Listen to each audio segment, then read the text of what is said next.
श्री स्वामी समर्थ. मी काजल आज तुम्हाला या व्हिडिओमध्ये पुत्रदा एकादशीची सेवा कशी करायची, नियम काय आहेत, पूजा कशी मांडायची आणि त्याचे व्रत कसे करायचे ही सर्वच माहिती तुम्हाला मी या व्हिडिओमध्ये सांगणार आहे. हा व्हिडिओ तुम्ही संपूर्ण व्हिडिओ शेवटपर्यंत बघा. संतान प्राप्तीसाठी अतिशय प्रभावी सेवा आपल्याला पुत्रदा एकादशीला करायची आहे. पुत्रदा एकादशीची सेवा 41 दिवसाची करायची असते. 108 दिवसही तुम्ही करू शकतात. मासिक धर्मात किंवा सुतक असेल तर तुम्ही पुत्रदा एकादशी नाही करू शकत. पुत्रदा एकादशी ही वर्षातून 2दा येते. त्या दिवशी सकाळी लवकर उठून देवाची आंघोळ करून देवाला आंघोळ घालून पूजा करायची आणि देवाची सेवा करायची आहे. बाळकृष्णाची मूर्ती आपल्या घरात असलीच पाहिजे. आपलं घर लहान मुलांनी भरलेलं असावं म्हणून बाळकृष्णाची मूर्ती ही आपल्या घरात असणं खूप चांगली गोष्ट आहे. एकादशीच्या सेवेसाठी भगवान विष्णूंचा फोटो किंवा मूर्ती असेल किंवा बाळकृष्णाची मूर्ती असेल तरीही चालेल. त्या दिवशी एकादशीच्या सेवेला विष्णू सहस्रनाम स्तोत्राचे पठण करायचे. जेवढी जास्त सेवा होईल तेवढी करायची आहे. त्या दिवशी पुरुषसूक्त स्त्रीसूक्ताचे पठणही करायचे आहेत.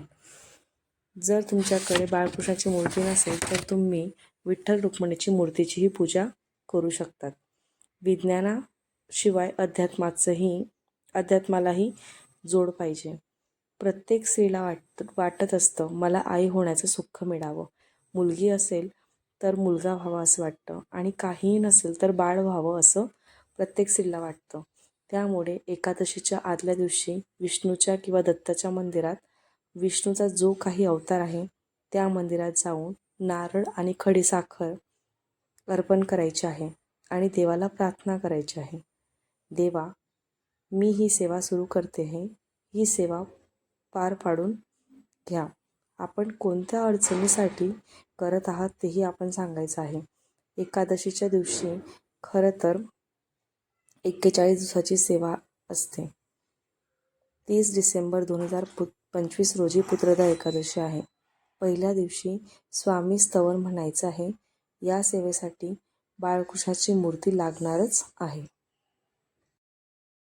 सर्वात आधी मी पंचामृत तयार करणार आहे. एका वाटीत दही घ्यायचे. दहीमध्ये थोडं दूध टाकायचे. त्यात मध आणि तूप, गाईचं तूप घालायचं आणि दूधही गाईचंच घ्यायचं आहे आणि त्यात थोडी साखरही टाकायची आहे. अशा पद्धतीने मी पंचामृत तयार करून घेतलं आहे आणि तांब्याचीच पडी घ्यायची आहे आणि नंतर एका ह्याच्यात पाणी घ्यायचं आहे. एक तम्हाण घ्यायची. तम्हाणात श्रीकृष्णाची मूर्ती ठेवायची आणि त्यावर अभिषेक करायचा आहे. अभिषेक पात्र म्हणजे गडती ठेवायची आहे. 108 वेळा संतान गोपाळ मंत्र हा सुद्धा नित्यसेवाच्या पुस्तकात आहे, तोही म्हणायचा आहे. 108 वेळा स्वामी समर्थ मंत्र, 16 वेळा पुरुसूक्त, 1 वेळा श्रीसूक्त आणि नंतर फलश्रुती म्हणतात. जेव्हा फलश्रुती म्हणतो त्यावेळेस आपण अभिषेक करायचा नाही आहे. 1 वेळा रामरक्षा आणि नंतर अभिषेक केलेले पाणी हे नवरा आणि बायको या दोघांनीही ते पाणी प्यायचं आहे.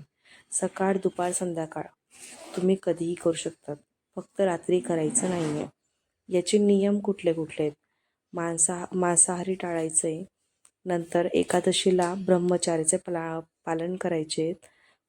अन्न खायचं नाही. कोणी दिलेलं अन्न कधीच खायचं नाही आहे. आणि जर तुम्हाला मुलगा मुलगी असेल तर तुम्ही मुलाचं आरोग्य चांगलं राहावं म्हणून तुम्ही हे करू शकतात. आणि एकादशीला कटकट भांडण करायची नाही आहे. त्या दिवशी तुम्ही दान करा. दान केल्याने पितरांचा आशीर्वाद आपल्याला मिळत असतो. अशा पद्धतीने तुम्ही पुत्रदा एकादशीचे पालन करायचे आणि त्याची सेवा करायची.